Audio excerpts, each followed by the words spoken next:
Olá, pessoal. Sejam bem-vindos a mais um episódio do podcast Cinema Sem Limites. Hoje vamos explorar um conceito filosófico fascinante do Deleuze.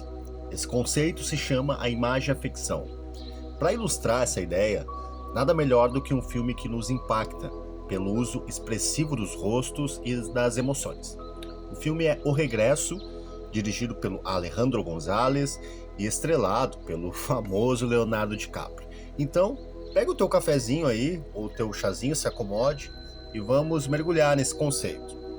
Mas o que é a imagem-afecção em Deleuze?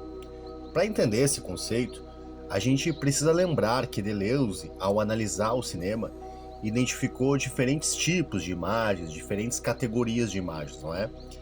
E dentre todas essas imagens, que ele identifica tanto no cinema clássico como no cinema moderno, é justamente a imagem-afecção que está ligada à expressão pura do rosto, à intensidade das emoções, né? A imagem-afecção trata de imagens de rosto. Diferente da imagem-percepção, que mostra como um personagem vê o mundo, né? Ou a imagem-percepção é a imagem do mundo a partir da ótica do personagem, né? Ou então da imagem-ação, que é quando ele age para transformar a situação. A imagem-afecção está suspensa entre a percepção e a ação. É uma imagem que expressa um estado puro da emoção do personagem. Então não se trata de um personagem vendo algo ou fazendo, mas sim sentindo de maneira intensa, profunda. Olha que interessante. E onde essa imagem se manifesta de forma mais potente? É no rosto humano, né? Para o Deleuze, o rosto não é apenas um elemento físico, mas é um plano, né? Um plano cinematográfico de expressão, onde as forças que são afetivas se inscrevem, né? Se instauram. Ele não apenas reflete as emoções, mas as torna palpáveis para quem está vendo o filme. Então agora vamos aplicar isso que eu falei ao filme em questão, que é O Regresso, né? O rosto do Hugh Glass, né? Esse filme é fascinante visualmente, né? Ele explora o sofrimento extremo e a luta pela sobrevivência do personagem, mas além das paisagens gélidas, muito bonitas, das cenas de ação visceral que tem, são incríveis, né? Há algo que nos prende emocionalmente, que é o rosto do Leonardo DiCaprio. O Hugh Glass é o protagonista. Ele passa por experiências brutais. Tem uma cena muito forte que ele é atacado por um urso. Depois ele é traído por seus companheiros, é enterrado vivo, forçado a atravessar um ambiente muito perigoso. Mas grande parte da força narrativa que está nas cenas de ação em si, e sim nos planos fechados do rosto de DiCaprio, é o que mais impressiona.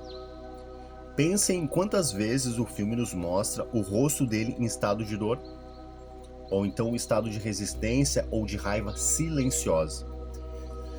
Bom, o que essas imagens nos transmitem, gente? Elas nos afetam, né, diretamente antes mesmo de qualquer palavra que a gente diga. É um sentimento que traz. Um exemplo claro é a cena que o Glass está gravemente ferido. Ele olha para o céu após a morte de seu filho. O enquadramento nesse momento não busca uma explicação racional, não nos faz o que ele está pensando, apenas nos imobiliza, nos amarra diante da dor que está no rosto dele. Esse momento é puro afeto, não há uma ação direta, nem narrativa avançada, mas há o sentimento, a emoção de maneira bem intensa. Outro momento marcante ocorre quando Glass, após sua jornada de vingança, ele encara, né, o personagem do Tom Hardy, né, o Fitzgerald, antes de decidir o seu destino. O olhar do DiCaprio comunica mais do que qualquer diálogo. Não tem questão de diálogo ali. A decisão de não matar diretamente seu inimigo e deixá-lo para os índios também pode ser interpretada como uma transformação emocional que se dá antes da ação e que se manifesta mais uma vez no rosto do personagem. A força do filme, a meu ver, não está apenas nos eventos que acontecem, mas o impacto afetivo que esses eventos produzem no espectador, né?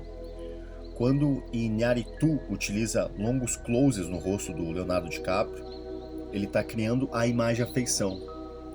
São momentos onde o tempo aparece suspenso e tudo que importa é a intensidade da emoção sentida, né? Esse uso do rosto como um campo de expressão pura vai nos conectando diretamente ao sofrimento do Glass. Não estamos ali apenas assistindo uma história de vingança com cenas de ação, né? Estamos sentindo cada instante dessa história. E esse tipo de cinema é muito físico e O Regresso é uma obra que transforma o próprio corpo do ator em um meio de comunicação pura de afeto. Então, com esse olhar, nós conseguimos perceber como o cinema vai muito além de contar histórias.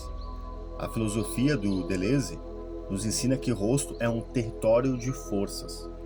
O Regresso usa isso com maestria para nos afetar profundamente. Então, se vocês quiserem mais episódios conectando cinema, filosofia, deixa seus comentários, sugestões. Muito obrigado por ouvirem e até o próximo episódio.